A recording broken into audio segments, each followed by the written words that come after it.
සූපත් වේවා.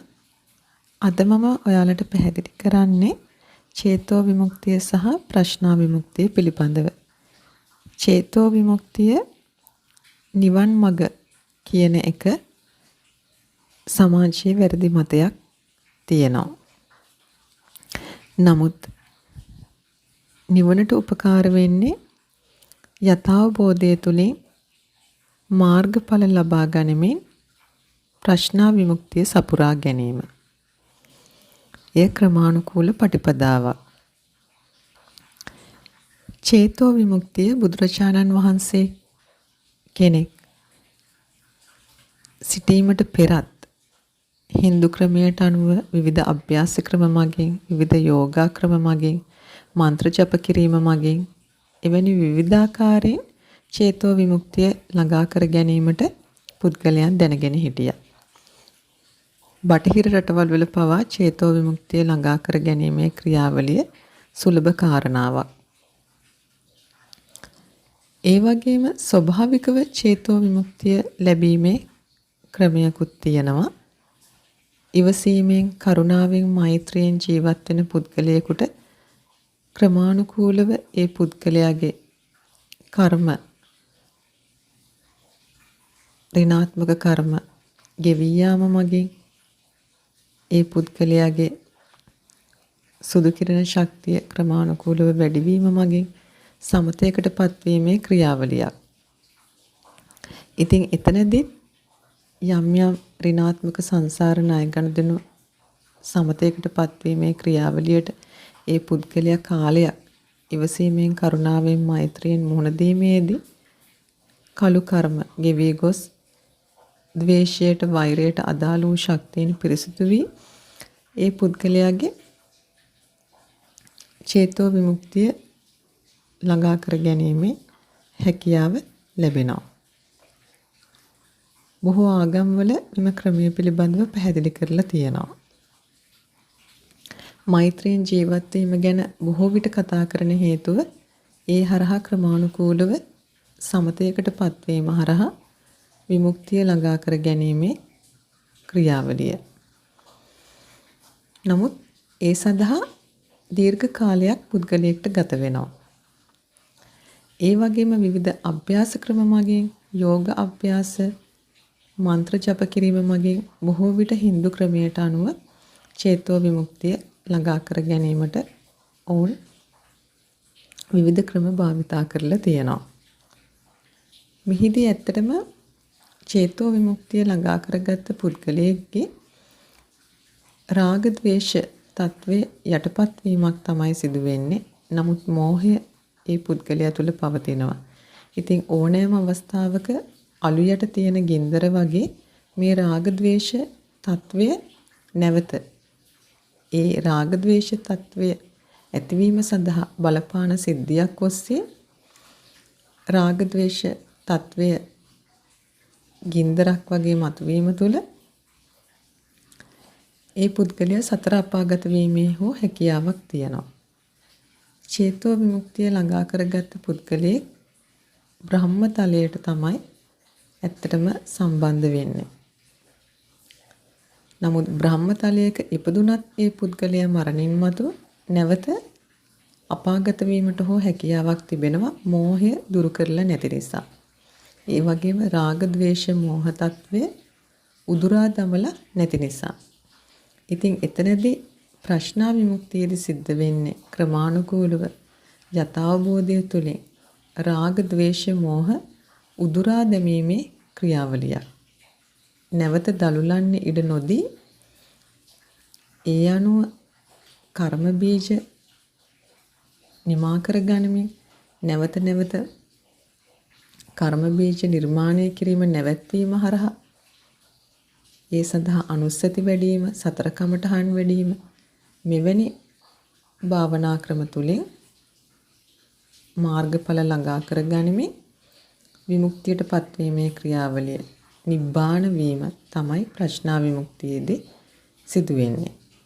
ඒ වගේම ප්‍රඥා විමුක්තිය ළඟා කර ගැනීමේදී පුද්ගලයෙක්ට තමන්ගේ නිවසෙන් පිටත වනවාසයේ වී ආරාණ්‍යයකට වී භාවනා කිරීමට අවශ්‍ය වෙන්නේ නැහැ. ඒ පුද්ගලයාගේ ජීවිතයේ අත්දැකීම් ඔස්සේ ඒ පුද්ගලයාගේ ගති ස්වභාවයන් තමන් විසින්ම තමන්ව තේරුම් ගනිමින් තමන්ගේ ගති ස්වභාවයන් දකිමින් එය අත්දකිමින් ඒ වගේම මේ ස්වභාවික ලෝකයේ ක්‍රියාකාරීත්වය යථාර්ථය අවබෝධ කර ගනිමින් ඒ පුද්ගලයා විසින් සිදු කරන පරිශ්‍රණයක ප්‍රතිඵලයක්. එහිදී අපි කොහේ හෝ තැනක ඉඳගෙන භාවනා කිරීමේ අවශ්‍යතාවයක් නැහැ. අවශ්‍ය වෙන්නේ රාග, ද්වේෂ, මෝහ තත්වය තමා තුළ ක්‍රියාත්මක වෙන අවස්ථාවේදී ප්‍රශ්නාවෙන් කටයුතු කිරීමයි. එය එකවර කිරීමට නොහැකි වුණත් ක්‍රමානුකූලව තමන්ගේ සිත අධ්‍යයනය කරමින් තමන්ගේ ගති ස්වභාවයන් අධ්‍යයනය කරමින් ඒ අවස්ථාවේදී විමසා කටයුතු කිරීම තුළ ඒ වගේම තමන්ගේ සංසාර ණය ගනුදෙනු යුතුයකම් වගකීම් ඉටු කිරීම තුළ ක්‍රමානුකූලව මේ පුද්ගලයාගේ ප්‍රශ්න විමුක්තිය ළඟා කර ගැනීමට අවශ්‍ය ක්‍රියාවලිය සිදු වෙනවා. එහිදී නිසල්මන්ව භාවනා කිරීම, මන්ත්‍ර ජප කිරීම, පිරිත් කීම මෙවැනි කිසිම අවශ්‍යතාවයක් නැහැ. අවශ්‍ය වෙන්නේ තමන්ගේ සිත පිරිසුදු කර ගැනීම. තමන්ගේ රාග, ද්වේෂ, මෝහ ගති දකිමින් උදුරා දැමීමේ ක්‍රියාවලිය. ලෝකෙහි ස්වභාවය දකිමින් අනිච්ච දුක්ඛ අනාත්ම ස්වභාවය වඩමින් සිත පදම් කර ගැනීමේ ක්‍රියාවලියක් මත නැවත කර්ම බීජ නිර්මාණය කිරීමේ ක්‍රමය අවසන් කිරීමක් තුළින් තමයි නැවත තමන් උපදින්නට අවශ්‍ය වෙන විදිහට ඉන්දන තමන්ගේ සිතුවිලි හරහා ජනිත කරන්නේ නැතුව නැවත කර්ම බීජයක් නිර්මාණය නොකර තමන් නිබ්බාන තත්ත්වයට පත්වීම සඳහා ක්‍රමානුකූල ප්‍රතිපදාවක් අනුගමනය කිරීම තුළ නියත වශයෙන්ම තමන්ගේ විමුක්තිය සාක්ෂාත් කර ගැනීම ප්‍රශ්නා විමුක්තියේදී සිදුවෙන ක්‍රියාවලිය. ප්‍රශ්නා විමුක්තිය ළඟා කර ගැනීමේ ක්‍රියාවලිය හුදෙක් తాවකාලික ආධ්‍යාත්මික සුවය ළඟා කර ගැනීමක් නොවේ. නමුත් තමන්ගේ සිත පිරිසුදු කර ගැනීමේදී ක්‍රමානුකූලව එහි ප්‍රතිඵලයක් ලෙස ඒ පුද්ගලයා මුලින්ම ආධ්‍යාත්මික සුවයක් එහිත් සැපයක් ඒ පුද්ගලයා අත්විඳිනවා. නමුත් ඒ සැපයත් නිරෝගීකමත් උපාදානය කර නොගෙන තව තවත් මනස පිරිසුදු කර ගනිමින් ඉදිරියටම ඒ ක්‍රියාවලිය සිදු කරගෙන යාම තමයි මේ මාර්ගඵල ළඟා කර ගනිමින් විමුක්තිය සාක්ෂාත් කර ගැනීමේදී නිබ්බාන තත්වයට පත්වීමේදී අනුගමනය කරන ප්‍රතිපදාව. අපි උපාදානය කර ගැනීම සහ සංසාර ණය ගනුදෙනු නිසා තමයි නැවත නැවත පෘථිවියේ ඉපදෙමින් මේ සංසාර චක්‍රය පෝෂණය කරන්නේ. නමුත් අපි එය වටහාගත් විට ක්‍රමානුකූලව අපි සතර කමඨහන් වඩමින් හෝ අනුස්සති වඩමින් තමන්ගේ සිත පිරිසුදු කර ගැනීමේදී ඒ වගේම යුතුයකම් වගකීම් ඉෂ්ට කරමින් තමන්ගේ එදිනදා ජීවිතය යහපත් ලෙස ගත කිරීමේදී මේ පුද්ගලයා ක්‍රමානුකූලව රාග ගති, ද්වේෂ ගති, මෝහ ගති තමා තුළින් ඉවත් කරමින් ආධ්‍යාත්මය පිරිසුදු කිරීමේ ක්‍රියාවලිය සිදු කරනවා. එය නොකඩවා සිදු කරද්දී තවදුරටත් පෘථිවියේ උපතක් ලැබීමේ නැවත නොයිපදීම සඳහා අවශ්‍ය වෙන ආකාරයට කර්ම බීජ නිර්මාණය කර නොගැනීම සඳහා ඉන්ධන සපයන්නේ නැතුව නොකඩවා අනුස්සති වැඩිම තුළ නිබ්බාන තත්වයට පත්වීම ක්‍රමානුකූලව සිදු වෙනවා. එය මාර්ග ප්‍රතිපදාවක්. මෙහිදී ඇත්තටම අවශ්‍ය වෙන්නේ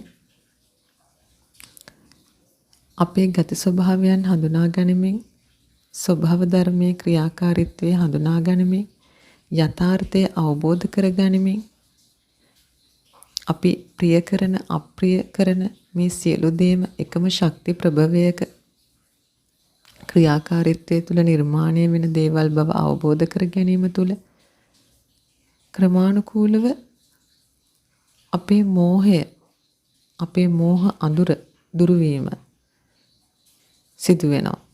එවිට අපේ ආධ්‍යාත්මයේ ආලෝකමත් වීම සිදු වෙනවා.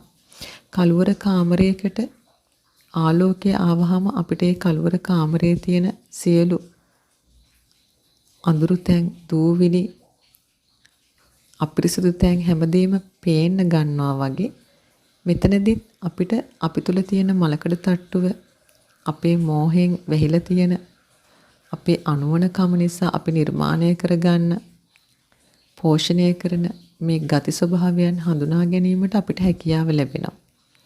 නමුත් එය අපි යම් තැනකින් පටන් ගැනීමට අවශ්‍යයි. ඉතින් එතනදී ඇත්තටම මුලින්ම තමන්ගේ ද්වේෂ ගති හඳුනා ගනිමින් මෛත්‍රියෙන් ඉවසා විමසා කටයුතු කිරීම හේතුඵල ධමයට ගලපා බලා කටයුතු කිරීම තුළ ඒ වගේම යුතුයකම් වගකීම් ඉටු කිරීම තුළ අපිට ක්‍රමානුකූලව අපේ අඳුරු ස්වභාවයන් දුරු කර ගැනීමේ මාර්ගය සකස් වෙනවා. එවිට අපිට අපේ සිත සමතයකට පත් කර ගැනීමේ හැකියාව ලැබෙනවා. අපේ සිත සමතයකට පත් වූ විට අපිට තවදුරටත් ඒ කම්පණය නොවන සිතෙහි ඇතිවෙන ගති ස්වභාවයන් පැහැදිලිව හඳුනා ගනිමින් මුලින් උදුරා දැමීමට හැකියාව ලැබෙනවා. එවිට අපිට ප්‍රශ්නා විමුක්තිය ළඟා කර ගැනීමට හැකියාව ලැබෙනවා. ඉතින් නැවත උපතක් සකස් වීමට අපි තුල පෝෂණය වෙන්න උත්සාහ කරන අපි නැවත ඉන්ධන දමා දහනය කරන්න උත්සාහ කරන අපේ ගති ස්වභාවයන් හඳුනා ගනිමින් එය නැවැත්වීම තුල තමයි අපිට නිබ්බාන තත්වයට පත් වෙන්න පුළුවන් වෙන්නේ. ඉතින් එතනදී අපි සිදු කළ යුතු එකම භාවනාව රාග ගති, ද්වේෂ ගති, මෝහ ගති හඳුනා ගැනීම සහ ඒ ඉවත් කිරීම සඳහා අනුස්සති වැඩිම, සතර කමඨහන් වැඩිම, මනස පිරිසුදු කර ගැනීම. එවිට නිසල්මන්ව භාවනා කරමින් මන්ත්‍ර ජප කරමින් කිසිදු දෙයක් කරන්නට අවශ්‍යතාවයක් නැහැ. ඉතින් ඒ වගේම එතනදී අපි රාග ගති, ද්වේෂ ගති, මෝහ ගති උදුරා ඉවත් කිරීමක් තමයි කරන්නේ. එය කපා දැමීමක් නෙවෙයි. අපි ගසක අතු රිකිලි කපා දැමුව විට නැවත එය දලුලා එනවා වගේ රාග ගති, ද්වේෂ ගති භාවනාවකින් හෝ යම්කිසි අභ්‍යාසයකින් යටපත් වූ විට එය ඕනෑම සිද්ධියක් ඔස්සේ නැවත දලුලා මතුවීමට හැකියාව තියෙනවා. ඉතින් ඒ නිසා අපි මේ පිළිබඳව අධ්‍යයනයක් කරන්න අවශ්‍යයි. අපි මේ පිළිබඳව දන්නේ නැත්නම් මොකද සමාජයේ බොහෝ දෙනෙක් හිතන්නේ චේතෝ විමුක්තිය ළඟා කර ගැනීම නිවන විදිහට. ඉතින් ඒ වැරදි මතය දුරු කර ගැනීම අවශ්‍යයි. මේ කාරණා තමා තුළම සිදුවන ආකාරය නිරීක්ෂණය කිරීම ඔස්සේ තමන්ගේ අරිය පරිශ්‍රණය සිදු කරනවා නම් පුද්ගලයෙක් තමන්ගේ රාග ගති, ද්වේෂ ගති, මෝහ ගති ඇතිවන ආකාරය සහ ක්‍රමානුකූලව තමන්ගේ සිත පිරිසුදු වෙද්දී තමන් යථාර්ථය අවබෝධ කරගන්නා ආකාරය යථාර්ථය අවබෝධ කරගන්නා විට තමන් තුළ කම්පණය වෙන ස්වභාවයන් තමන්ගේ ගැටෙන ඇලෙන තැන් දැකීමට හැකියාව ලැබෙන ආකාරය තමන්ටම අත්දකින්න පුළුවන්. කැළඹුණු වතුර නිසල්මන්ව තියෙන විට එහි පිරිසුදුභාවය අපිට පැහැදිලිභාවය දකින්නට හැකියාව ලැබෙනවා සේම අපේ මේ ව්‍යාකූල වූ ගති ස්වභාවයන් ක්‍රමානුකූලව සමතයකටපත් වුණාම මෛත්‍රිය තුලින්, ඉවසීම තුලින් අපි ක්‍රමානුකූලව ආලෝකමත් වීම සිදු වෙනවා. එවිට අපිට අපේ කම්පණය වෙන, ද්වේෂයෙන් ගැටෙන, රාගයෙන් ඇලෙන ස්වභාවයන් තවදුරටත් හඳුනා ගනිමින් ඒ ගති ස්වභාවයන් උදුරා දමා මෝහ අඳුර දුරු කරලා නැවතත් උපත ලබන්නට නොහැකි වෙන ආකාරයෙන් කර්ම බීජ අවසන් කිරීමේ හැකියාව ලැබෙනවා. ඉතින් ඒ ක්‍රියාවලිය තමයි බුදුරජාණන් වහන්සේ දේශනා කළ ප්‍රඥා විමුක්තිය. ඉතින් ඔයාලත් තමන්ගේ අරිය පරිශ්‍රණය තුළින් මේ ක්‍රියාවලිය අත්විඳින්න. සුවපත් වෙත්වා.